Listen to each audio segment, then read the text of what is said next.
Alright, this is round 3. It is the last round of Alchemy here before we move on to Historic. I've just defeated 2 rune stacks with my white aggro deck, and now we're up against Jean-Emmanuel Depraz. The quality of opponents just like quickly skyrocketing. And at least Jean-Emmanuel is on Jeskai Hinata, which was a deck that was like some hype going on about into the tournament. The main thing that's going on in this deck, it's basically a control deck that tries to combo Hinata, which says spells you control cost 1 less to cast for each target. 1 less for each target is very important. So sure, like your Braids cost 1 mana, but more importantly, your Magma Opus, which is gonna target like 2 lands and like maybe 2 creatures, is gonna cost like 4 mana. You can even make Magma Opus cost like 2 mana if you target like 2 lands and then 4 different creatures. You can target your own creatures if you need to. So that is a pretty insane combo actually. Like if you get to untap with Hinata and you have Magma Opus, like that is very powerful. And so that's what this entire deck is built around. On our team, we like quickly dismissed the Hinata decks very early, but actually it did show up as like a pretty big part of the metagame. Certainly more than we would have expected. But I think that's okay, since the white aggro deck is like, I think, really good against any sort of control deck. The main deck is like not super well set up for it, but I do have the 2 Fleeting Spirits, which is, like, that card is just incredible against control.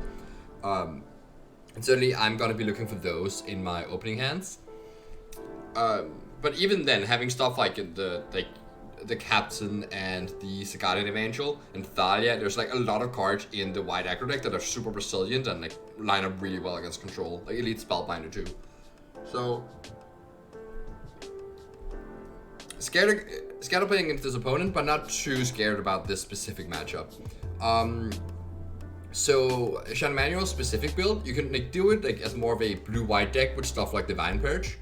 Or you can do it as more of a blue-red base with like expressive iterations and like bunch of braids, and that's exactly what Jean-Emmanuel is doing.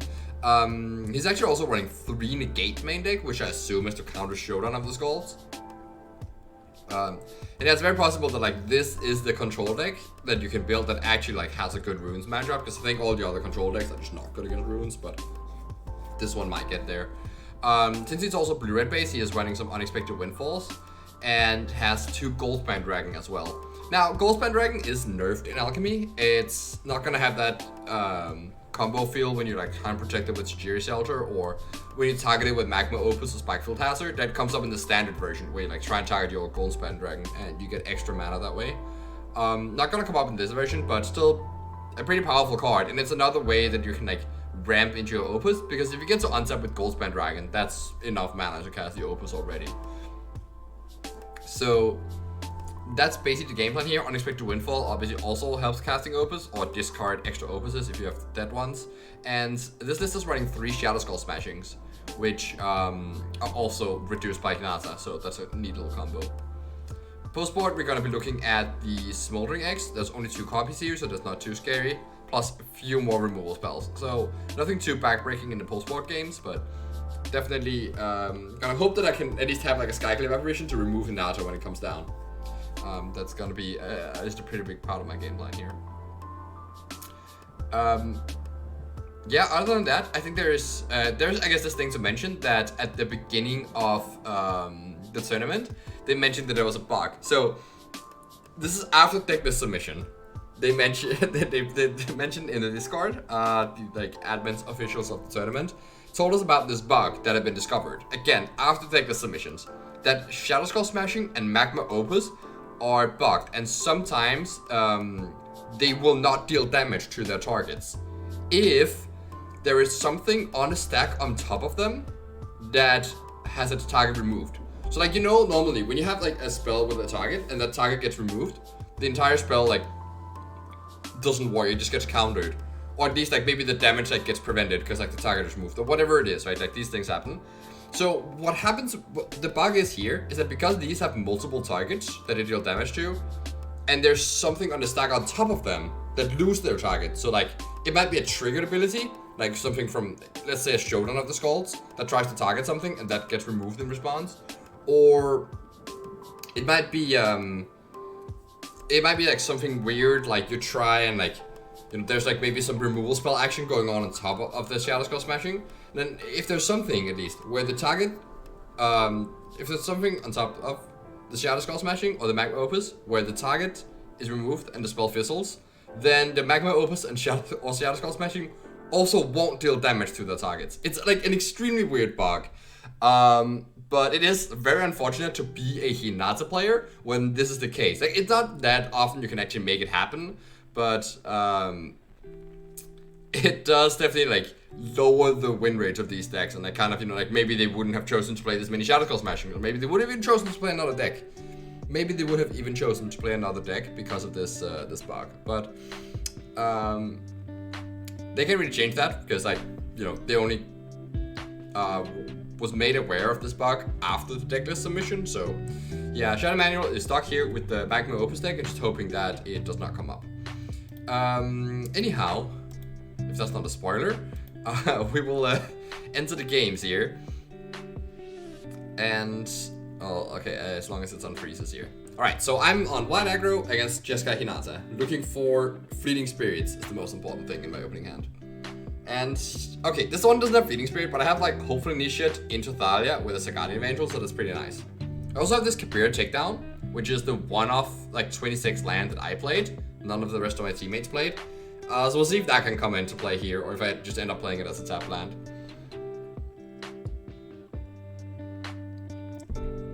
I guess it's gonna be impossible for, okay, that one's on blue. I was gonna say it's gonna be impossible for me to like check what these crossroads are on, now that I'm commentating on the game, because I can't just hover over them and they don't change the color for like some reason. So I take with Initiate here. There are like 3 Spikefield Hazards and 2 Flame Blast Bolts on the deck, so this Thalia, plus like Jawari Disruption, so this Thalia is like very unlikely to actually work, but it's still like loses its value the later the game goes, and it's not like playing Saguardian Evangel is better. So I'm just gonna have to run it out here. I do draw Archon, which is actually a pretty good card. Like, stopping the opponent from playing 2 spells can definitely matter, and making their lands come into play can also matter. Of course, there's the issue that it is going to make my Saguardian Evangel worse. So I'm gonna, like, I would not be too unhappy if this Archon gets, like, abraded here, which would definitely happen. But Shadow Manual thinks things in response, which is kind of an interesting thing, right? Because if he thinks in response, like, he probably has something at least. Or maybe he's just trying to bluff. But this is like quite a long time. Remember, this is sped up as well. So I'm gonna try and get a read on like what exactly that thing could be here. It is Flame Blast Bolt and decides to just kill the Hopeful Initiate. Okay. But now the land comes into play tap, so that means there's gonna be no Hinata this turn. That was like pretty hard to happen with Archon. That's like one of the really nice things about having this card, is that the way it slows down the opponent. Issue is, like, I don't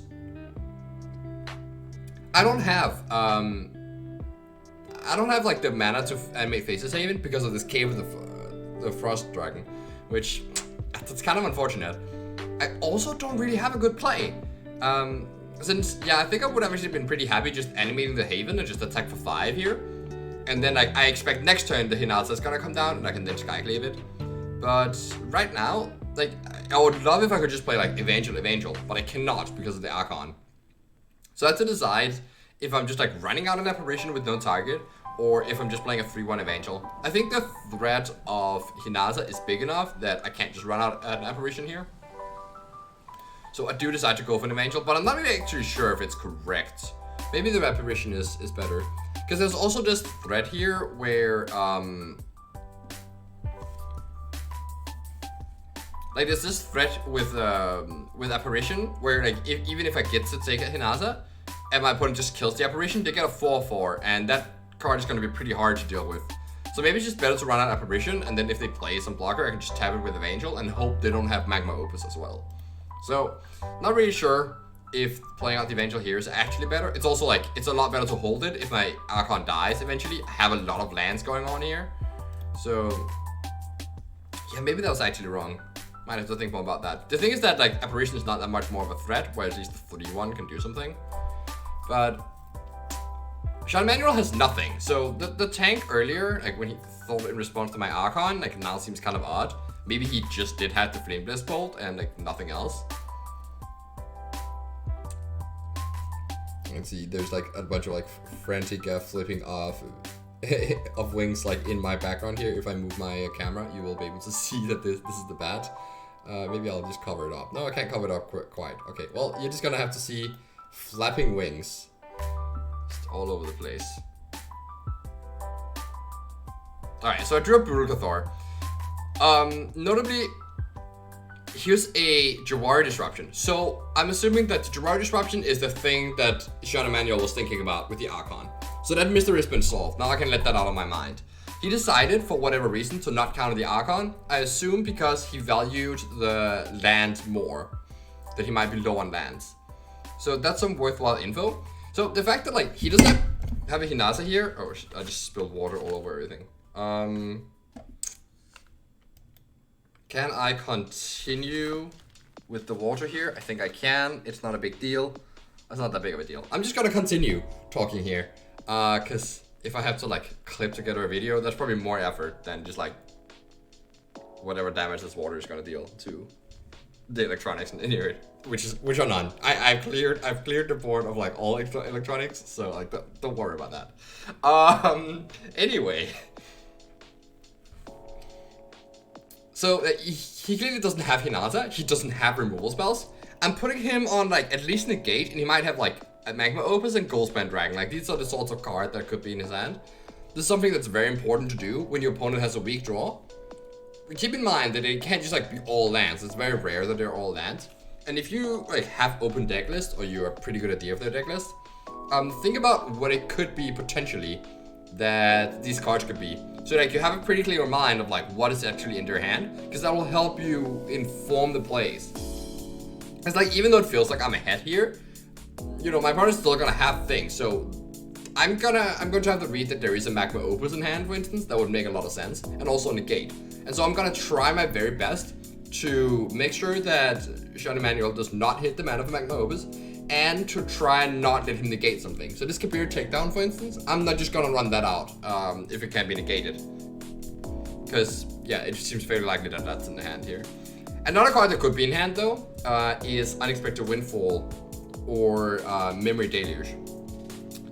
Sean Emanuel plays like 2 copies of Windfall and 1 Deluge, and especially Windfall is very scary here, because it could very easily like draw him into a basic land, and he could just cast Magma Opus next turn. So I'm definitely gonna have to hope that that's not gonna be the case here, but there is a fairly like reasonable chance that he is on Unexpected Windfall and doesn't actually have nothing here. So right now the question is, do I just fire out my Faceless Haven and attack for 8, or do I play out this Brutal Cathar? So now Brutal Cathar has the advantage that it's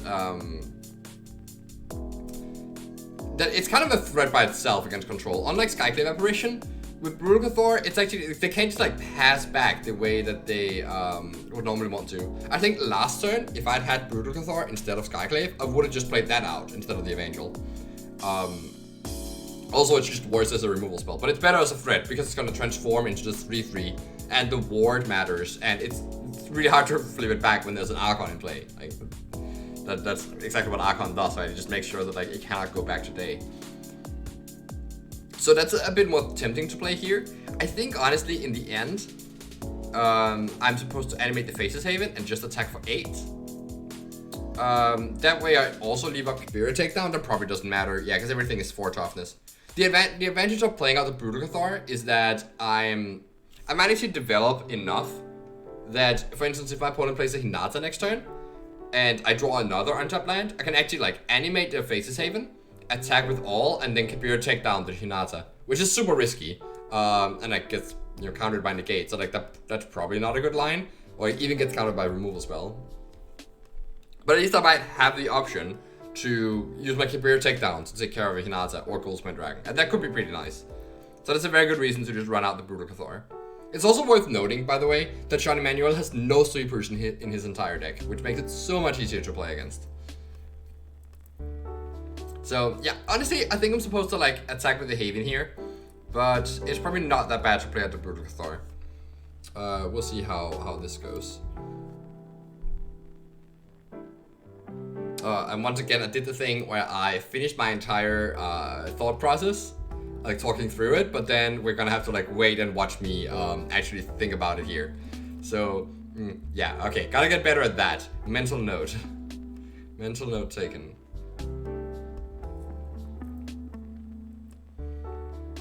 We also do have to remember that like it could easily be Unexpected Windfall or Memory Deluge, and if that's the case, the Depraz hand is like way better than what I'm thinking right now. Because right now I think it's pretty bad, but if he actually has a play like that, we might be in a lot of trouble. And maybe just attacking for 8 is just not going to be enough pressure.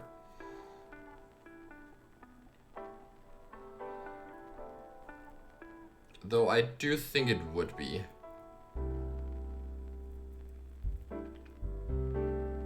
It at least also presents lethal next turn, whereas now I don't actually have lethal next turn, unless the Depraz does nothing. It's kind of awkward. There's also a decision here, like do I play the takedown as a land, or do I just play out the planes here? And I think I decided in the end that I'm probably gonna have a use for the...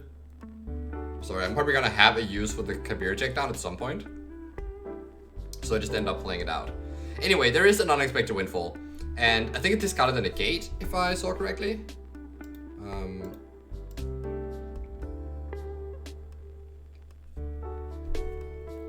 Let's... Yeah, it discards a land. Okay. So it might still be a negate in the opponent's hand. He has 3 main for what it's worth, and 1 disdainful stroke. So pretty likely that it was like one of these going on.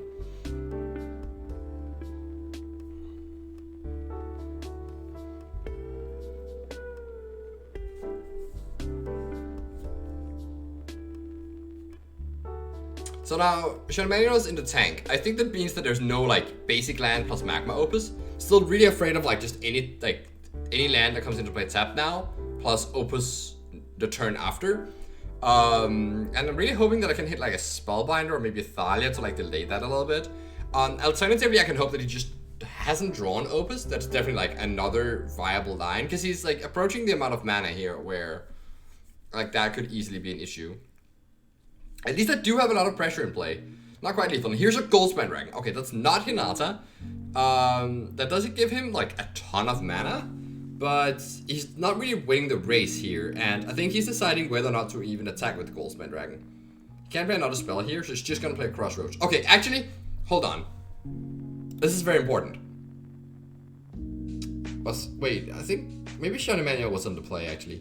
Oh yeah, he was on the play this game. Okay. So the Crossroads would be tapped either way. If he was on the draw this game, this Crossroad here would actually be untapped under Archon. You could just play tapped and then untap it. And that would mean he could cast Opus, which would give me the read that he doesn't have it. But right now I don't have that read. Anyway, I draw a Fleeting Spirit. Alright, so the big issue here is that I can't play 2 spells. I can't play Fleeting Spirit plus Takedown. Another big issue is that even though I can actually animate this Faceless Haven and attack with all and then use my takedown on the dragon, if he has like anything that doesn't work, he can have like War Disruption, negate any removal spell on one of my things, especially removal spell is brutal. And then like he removes one thing, the dragon doesn't die, and then like, he can decide to like notch block or like just trade for something else. I guess if he trades, that would be fine. Maybe that line is actually not that bad, huh? Animate Haven and then just like take down the dragon. Because that way I don't quite get lethal, but I get him pretty close to dead. And maybe Magma Opus would not be enough to like get him back in the game necessarily. That's actually very interesting. Worth noting that in a spot like this, having, you know, like as a Guardian Evangel in hand here would be a lot better. That's definitely worth noting. There is this feeling, like I can also just, like right now I can't really like attack to just push damage. Again, because like that's so bad against removal spell. I guess what I could do, which is probably not unreasonable, is animate the Faceless Haven, attack with everything, and then if he tries to kill something, I can respond to takedown. Because I have Archon in play, so he can't like both kill something and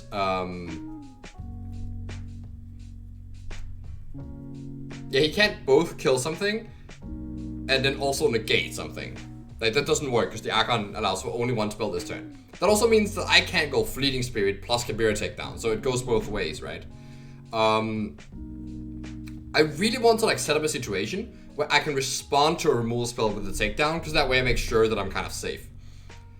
But honestly, I think that like animating the Haven and attack with all is not that unreasonable. I also wonder right now, looking at this again, because I do have 3 Eiganjos in my deck. is it just possible that I can just attack for 7 here and just bluff the Eiganjo? And even if he blocks with the dragon, is that even that bad for me? Because I'm not sure it is. The thing is though, there's not necessarily that much removal in his deck, so I'm not sure that like just animating Haven and pushing is that good. On the other hand, I'm not really in a spot right now where I'm gonna beat the Magma Opus. So I had that in my hand read earlier, but I can just remove that right now. Like, unless I get like pretty lucky with this takedown thing, where I actually get like somehow to like kill the dragon and get in for damage, which is like, as I said, very unlikely to happen. I'm just not gonna beat a Magma Opus right now. And if you can't beat a card, you just ignore it. So I did have Magma Opus in my hand read earlier. I'm gonna remove that. I'm still gonna have Negate as a possible card in his hand. I'm gonna try and fill that up with other cards. Maybe his hand is like Negate Land Removal Spell. If that's his hand, how do I navigate that? And I think honestly, attacking, like animating with the Haven and attack with all, I think that could induce like a block and a removal spell. And then I will get to respond with takedown on the dragon. I would obviously get less damage in, because like the dragon gets to block first. But this is still pretty powerful, I think. Gets rid of the threat, get in like 4 damage probably, and I get to keep like only lose 1 creature, and he's gonna be facing lethal again next turn. That honestly doesn't sound too bad. Also, like if he just does nothing, if I animate Faces Haven and attack with everything, and he doesn't block the Haven, which I don't know if he would or would not. I can, well, either I can try and go for the takedown again, or, well, now the dragon has damage on it, or I can just play a Fleeting Spirit, which would also be fine. But that obviously only works if the Haven is not blocked.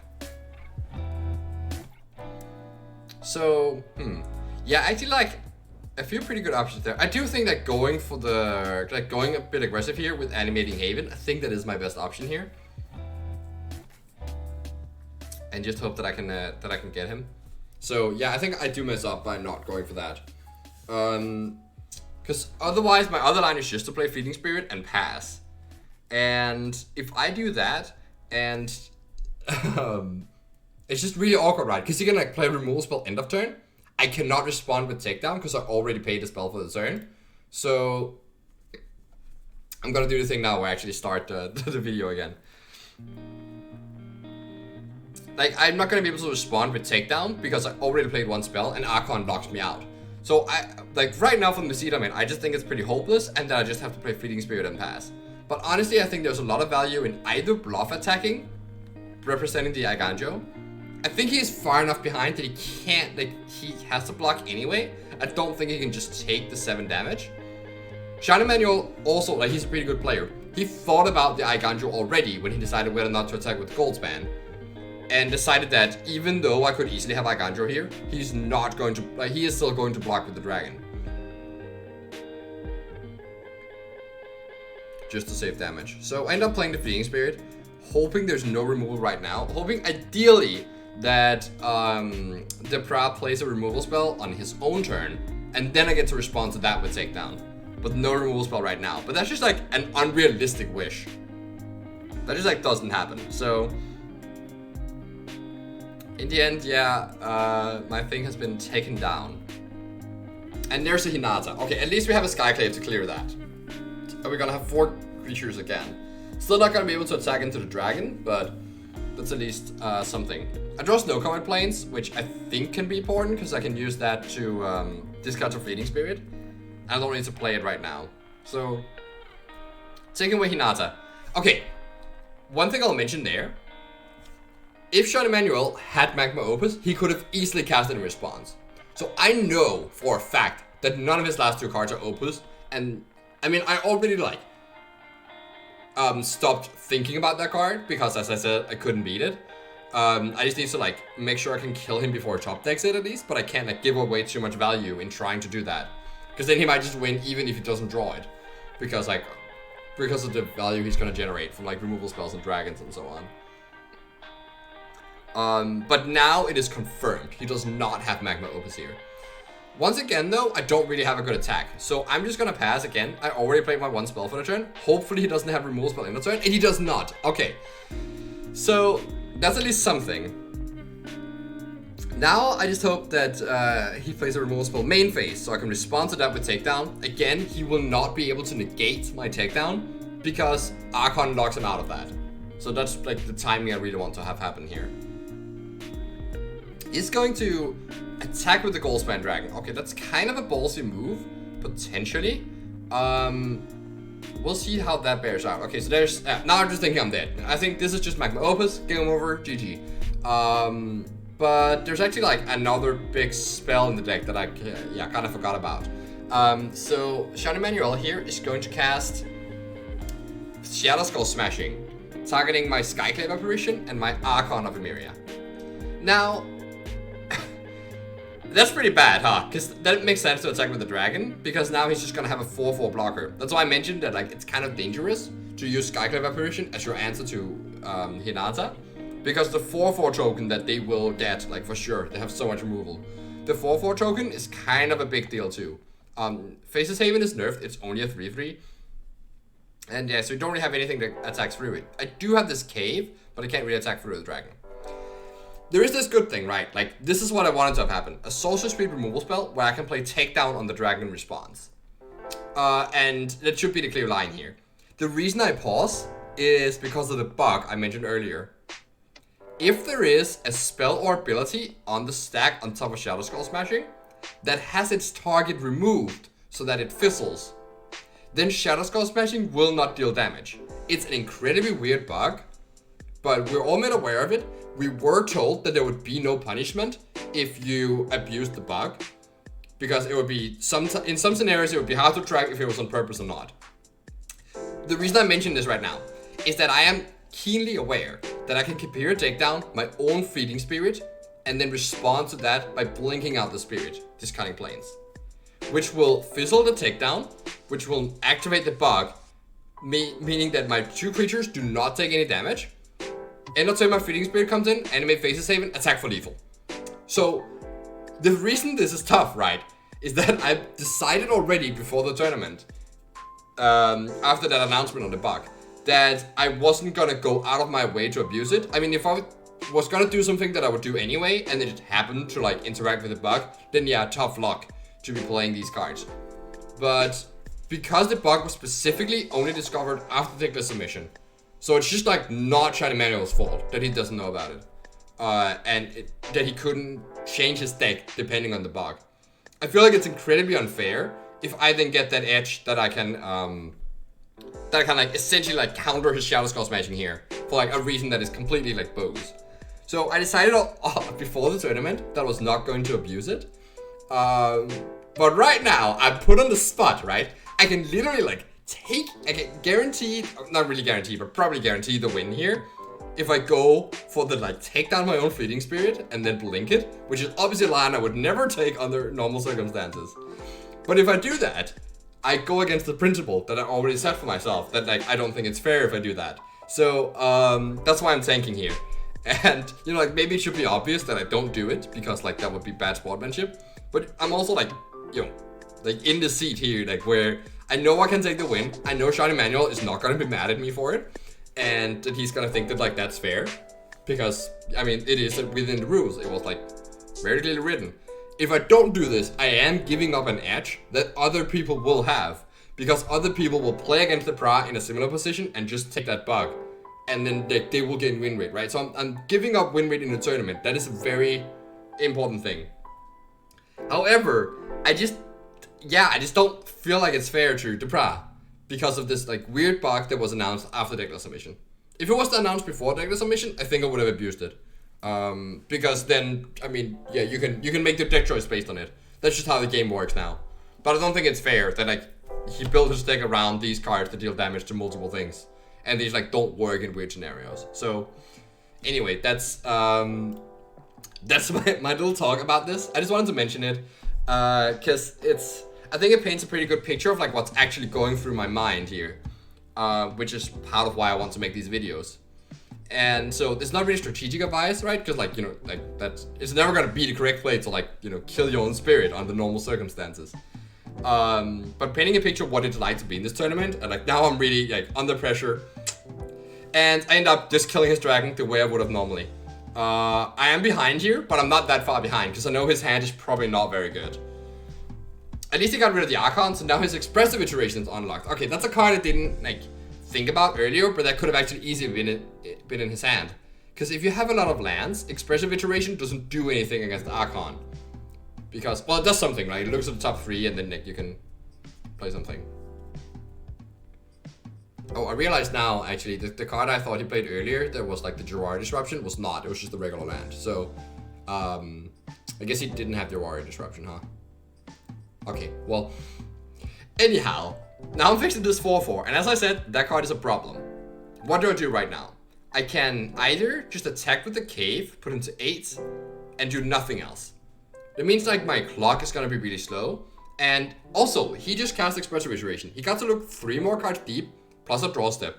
He is like, not that unlikely to have a Magma Opus in hand now, because he got to dig for it. So, I'm also gonna like, have to try and end this game, right? Like he could also put another card draw spell, which will hit the Magma Opus. Basically, this is gonna be a race between me ending the game and him finding Magma Opus. How do I end the game the fastest way possible? I think I can't do that by activating Cave, not right now. I also can't just sit here. I have to push damage. So I think the best thing I can do is animate Haven and attack with all, cleaving his life total in half, putting him to 5 life. And then like he will block something, and then post-combat I can play Thalia. Ideally he doesn't block Haven. I would assume he does, because that way I can't play a 2-mana spell post-combat, and I cannot activate my Cave later. So I'll have to play my planes first and then Thalia. But even if I do that, like he's at 5. Like I have, like right now he's dead on board unless he has something. If I draw a land, oh, whoops.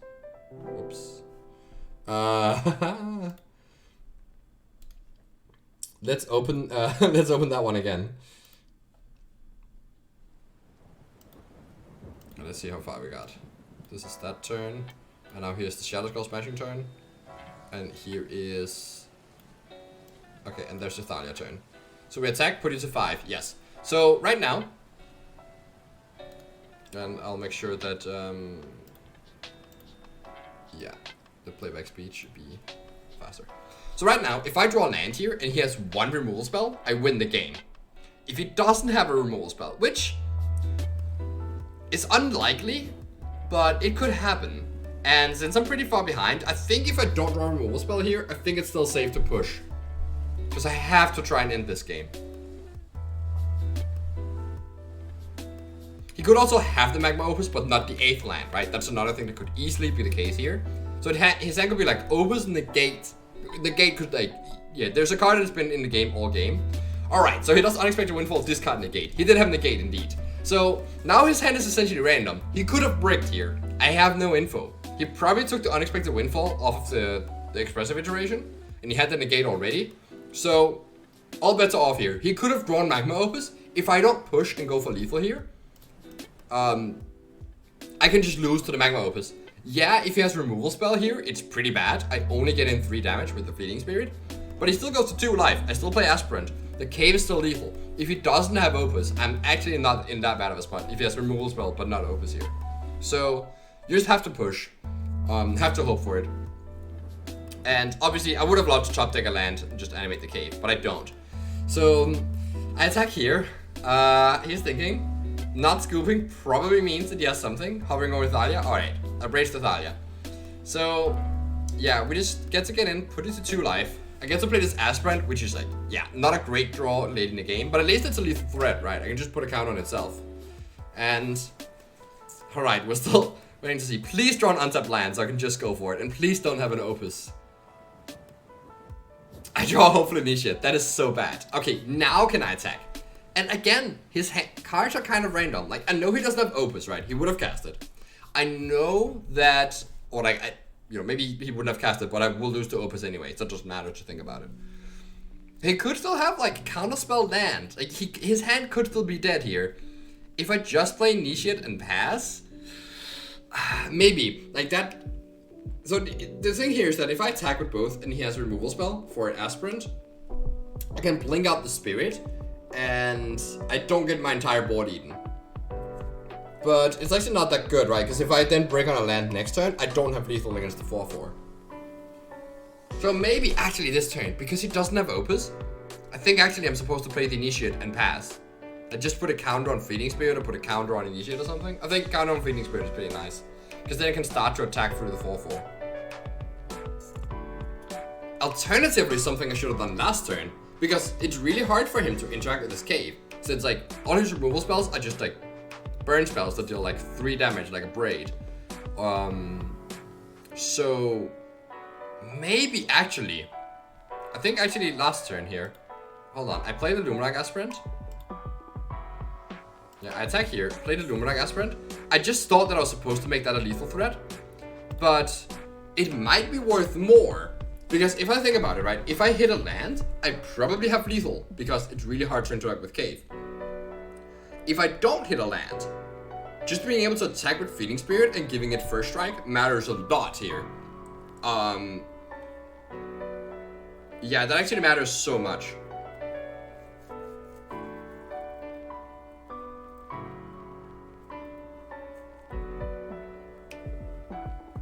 So I think maybe I should just put the counter on Fleeting Spirit here, instead of on the Aspirant. And then, anyway, I end up going for the attack here, which also I think is kind of wrong. Because, again, yeah, like, the range of cards he could have here are pretty low. He could have a brick here, but the issue is that if he does have one removal spell, he buys himself a lot of time. Versus if I play the Initiate. But on the other hand, there's also cards like, he could obviously draw the Opus, he could draw Shadow Skull Smashing. Like, these cards would help him so much stabilize. He could draw, like, Expressive Iteration into, like, multiple things, right? So, his hand could be bricked, and I could be giving up lethal. But on the other hand here, like, with one removal spell, he gets to buy a lot of time. Also, like, even Spikefield Hazard, it's kind of the same scenario. He just Spikefield Hazards my Spirit and blocks the Aspirant. So there's, like, all removal spells alive here. And puts me in the spot again when he needs to top deck a land. Yeah, I think just playing out Initiate is better. Because that means that if he has like one removal spell and then bricks, I have lethal. Or if he like doesn't break but draws like another one removal spell, then my Cave is at least lethal with a land drawn. Which like is always gonna be the case, right? But it's like there's a scenario where it doesn't really matter whether I do one thing or the other. But there's definitely a scenario where it matters a lot that I have the extra attacker right here. Anyway, I guess the way it would have played out is that like he would have just like abraded one of my things end of turn, probably my Fleeting Spirit, and then like right now he's tanking. That's not a good sign for me. Opponent thinking, yeah, and he attacks with 4, and I'm like, oops. That probably means the game is over, right? Because there's no way he attacks here if he doesn't have Opus. So yeah, he's just thinking here, like, what's the correct sequencing? And yeah, honestly, I think even if I had the, okay, hold on. So draw Wandering Emperor. He doesn't cast the Opus yet, but it's probably coming. At least, like, this card can do something. I can maybe exile the 4/4. Maybe, like, he's making a mistake. Like, I don't really know what's going on now, but I'm expecting him to tap stuff, but he actually doesn't need to, right? Because he can also just block the Fleeting Spirit with the 4/4. And actually, what he decides to go for is that if he just goes like 4 damage to my face and makes a 4/4, I can't punish that anyway. I don't have Valor Stance in my main deck. So he will get to block with his 4/4 token and get to eat my Feeding Spirit, and then he will attack back for lethal because I would be at 8 life. So, or maybe like he would force a jump block or something. Like this really makes sure that like I don't have good top decks, but I do have this one good top deck. I can play the Emperor here. And like now, oh, I realized by the way, I should have plussed with Emperor on Fleeting Spirit before the block here. Like before the spell resolved, because he could draw Spikefield Hazard, and that would like completely blow me out. But yeah, the way this works is that now he's forced to block because he's a 2 life, and I can give the Fleeting Spirit +1/+1 and first strike with Wandering Emperor, so that I just get to eat the 4/4. I will lose my Emperor to the attack of the other 4/4, but at least like now, you know, like that's not that bad, right? Because like the Emperor will die, but like he still needs to find an answer to this Fleeting Spirit, and I still have this cave that's lethal. So we'll see what this expressive iteration brings him.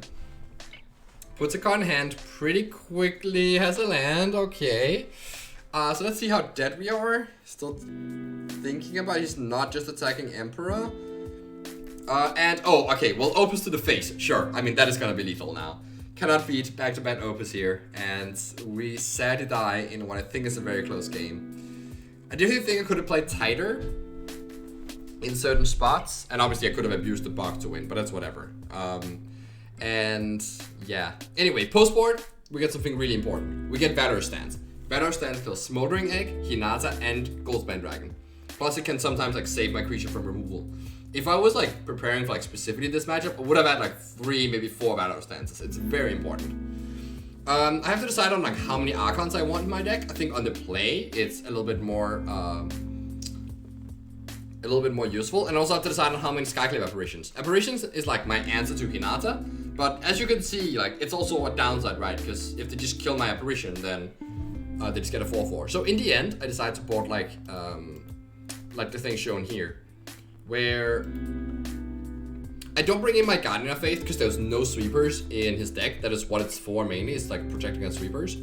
I sometimes bring in Adversary against control, but it's pretty bad against specifically Spike-Filled Hazard control. And usually the red control decks are a bit weak to Archon, so I like to leave in some Archons against these decks.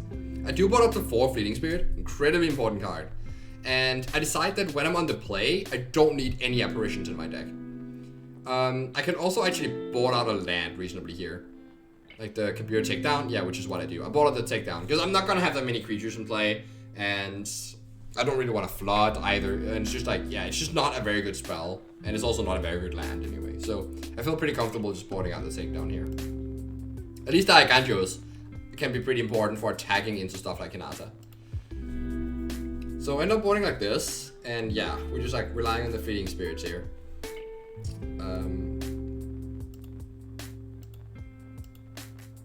Alright, let's start game 3 now. Oh, this is just game 2, huh? Shit. This might be a very long video. So I end up mulliganing my first hand. That was a 5-lander, and now I keep this hand. I do put a Luminarch Aspirant on the bottom and keep 2 Fleeting Spirits. Honestly, I think that's wrong. Fleeting Spirit gets a lot worse than multiples, especially when you're like on 6 cards on the play. Like you're just not gonna have enough cards to like keep both of them alive. So I think having just 1 Aspirant and 1 Fleeting Spirit matters more. And the Aspirant can be played turn 2 and be kind of a threat here. He's probably gonna play tap land, then we get to put counters on things. But it's not that bad. Fleeting Spirit is very good.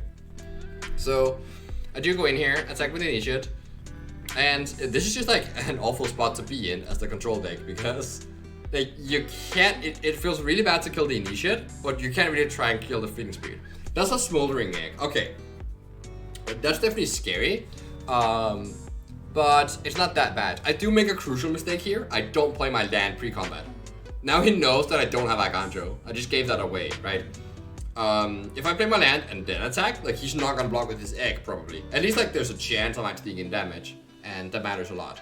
So yeah, another like sloppy play here. There's a lot of these like small sloppy plays in this match, and it's definitely another one of them. Anyway, I do have a lot of pressure here, and if you can't attack with the board, okay, he can braid here, but I still have a captain coming in. Like this is a lot of pressure still, even through the Smoldering Egg. Maybe I can hit Skyclave, but maybe I can hit Guardian Evangel.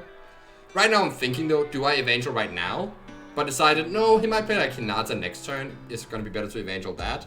So we just go for captain here. Hit Adeline, that's a lot of board presence in 1 card.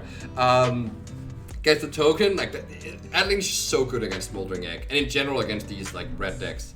Red control decks, they like have such a hard time dealing with Adeline. Alright, so now we'll see like what exactly will happen here. I do have a lot of pressure here. I'm not that scared of like, you know, removal spells, which is not gonna do much. Crucially, this egg is not gonna flip this turn because it only has 2 counters. So all in all, feeling pretty good about this spot. I have mana, and there's a Hinata, and I'm pretty sure this adds up to lethal here. Hinata's gonna be like, what, 8 power? And I have like 10 other power? Yeah, so I'm gonna attack for 18 here, tapping down 2 things, and actually I'm gonna attack for what, 19, right? I get another 1/1 token. And the prize is super dead. So now I have to figure out like how many Skyclave to a 1 on the draw. And I decide the number is 3 and then also cut an Aganjo.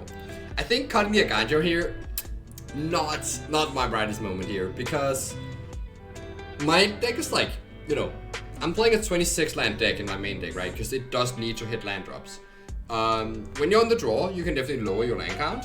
And kind of the idea was that like you would cut like takedowns, and or like even if you don't play takedown, you can shave an Aganjo against control. Because it's usually like its spell side is not really that active. The issue is that against this deck, the spell side is very active because it can take out Smoldering Eggs and Hinatas on the block. So like just drawing one can be very important. Especially when I might be in a spot where I'm attacking for a lot of damage and he's far enough behind that he has to block with the Hinata. So I can't just like bluff Aganjo, I have to actually have it in hand in certain spots. Plus like hitting my land drops can definitely matter too. So yeah, not sure about this is right. There's also, again, I mentioned the issues with Apparition, right? They kill it and get a token, that's really bad for you. And sometimes Aganjo is just a better answer to Hinata anyway. Because that way they don't get a 4/4 token. Or if they do get a 4/4 token, it's really nice to have Aganjo to kill the token. So there's a whole lot of reasons why I don't think boarding out that land was correct there. I think I should have just had only 2 Skyclaves. I think that would have been the best way to sequence that. But anyway, going into game 3, let's see how we do. So, presented with a hand here, perfect. I mean, we're missing lands, which is scary, especially since I bought it out too. But we do have like Initiate into Thalia, powerful curve here, into Spellbinder, maybe into Emperor, depending on if my Thalia lives or not.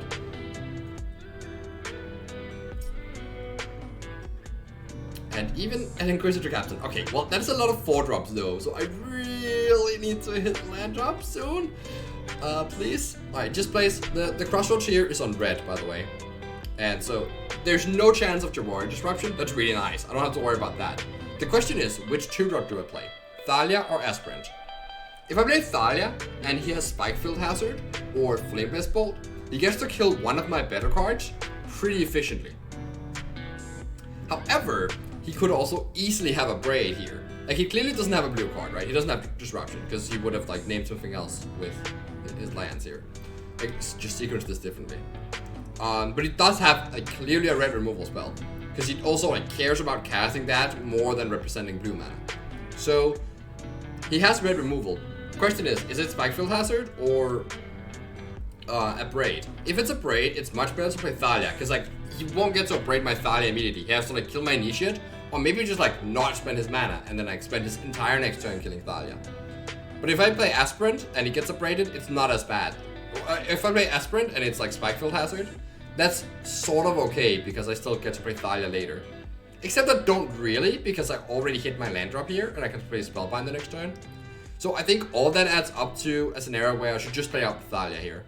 Even though Aspirant gets, like, more value from being played earlier, the way that I can see my curve here, I'm probably not gonna get to play another 2-drop immediately here, because I think I would really like to Spellbind at turn 3. Spellbind at turn 3 is important, so I can take away Hinata on curve. It's like one of my best answers to Hinata. So I decided to go with Thalia here, hoping that it's a Braid and not Spikefield Hazard.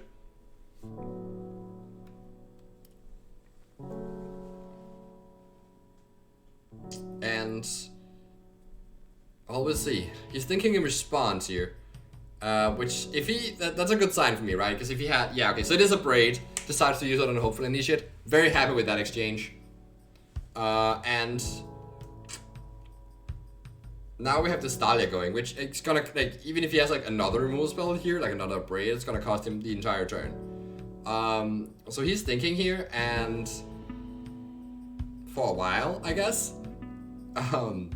And we're just like looking really good to just Spellbinder next turn. Take away that Hinata. And there is indeed an Braid. Okay, so no Jawari Disruption going on my Spellbinder here. So we can just safely land this and take away the Okay, well that's kind of a doofy of a hand. So let's break this down real quick. Like, we only have 2 options here. We can take Goldspan or Celestus.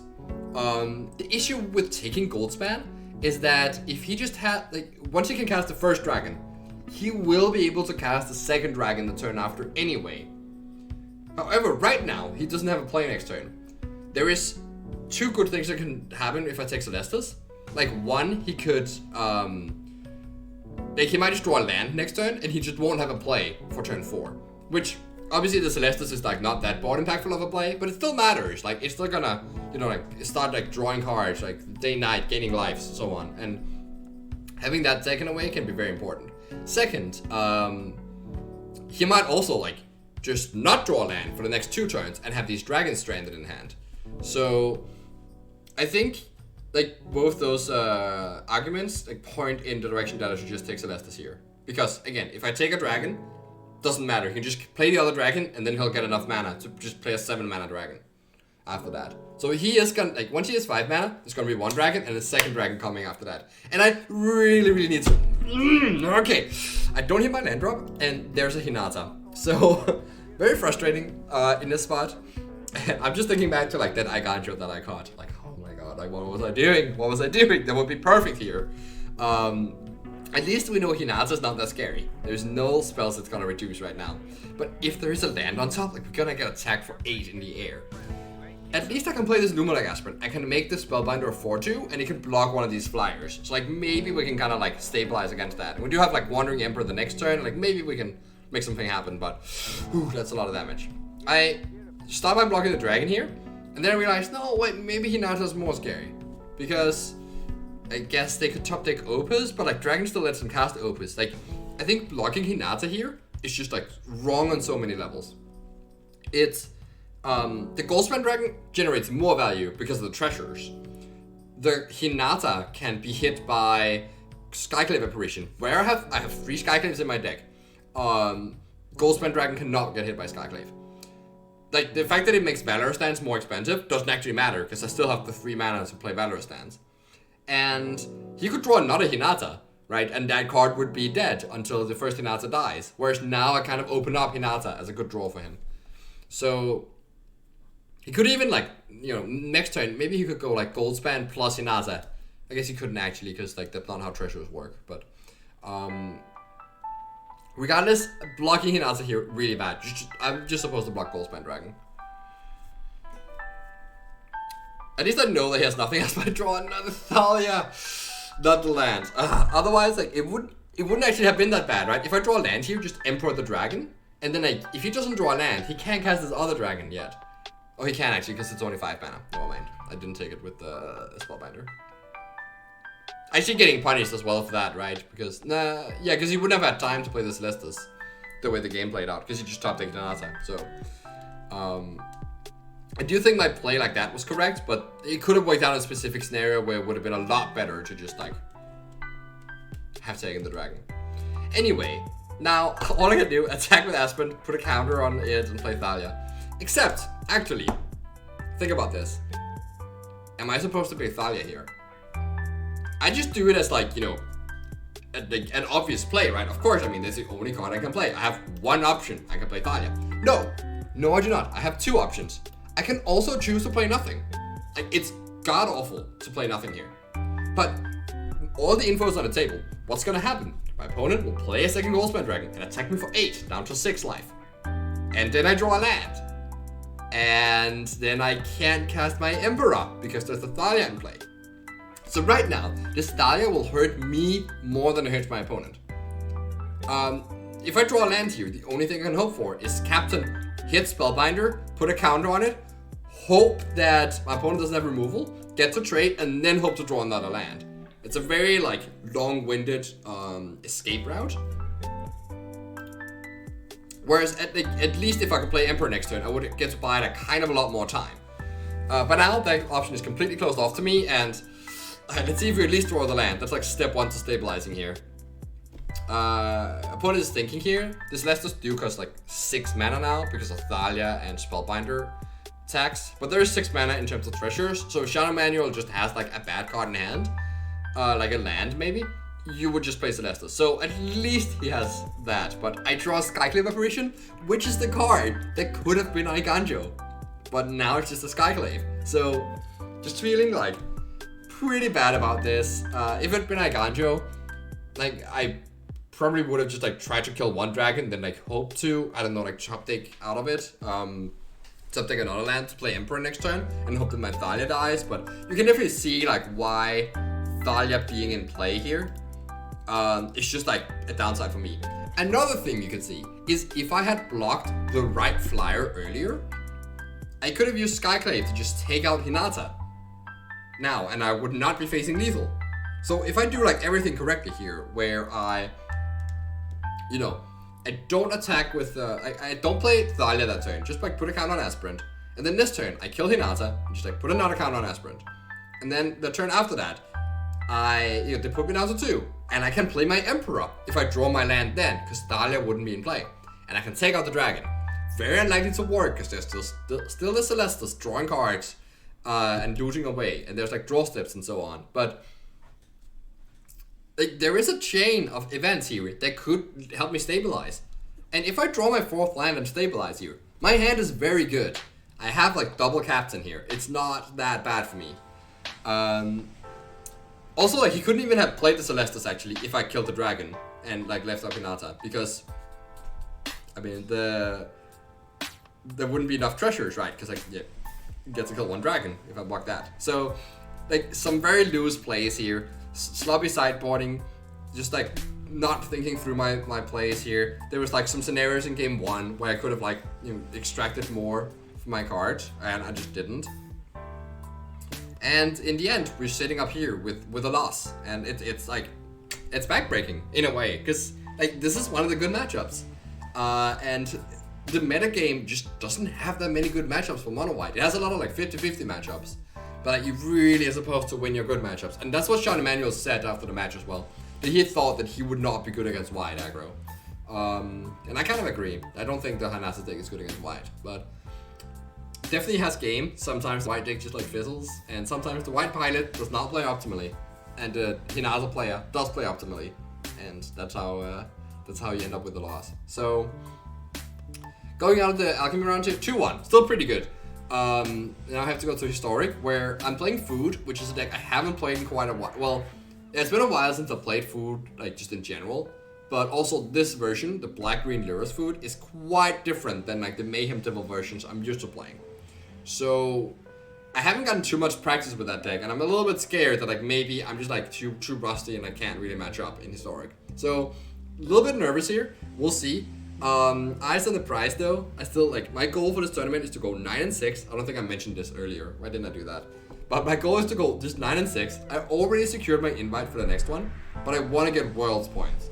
So, and like getting to 9 wins would put me like probably like locked up for Worlds, or at least means that I only have to like go 3-4 at the last championship to get like to the to get to the amount of world point. Maybe you guys don't know what I'm talking about when I say Worlds points, but just know that like 9-6 is a score that I'm going for, because that might log up the World Championship for me.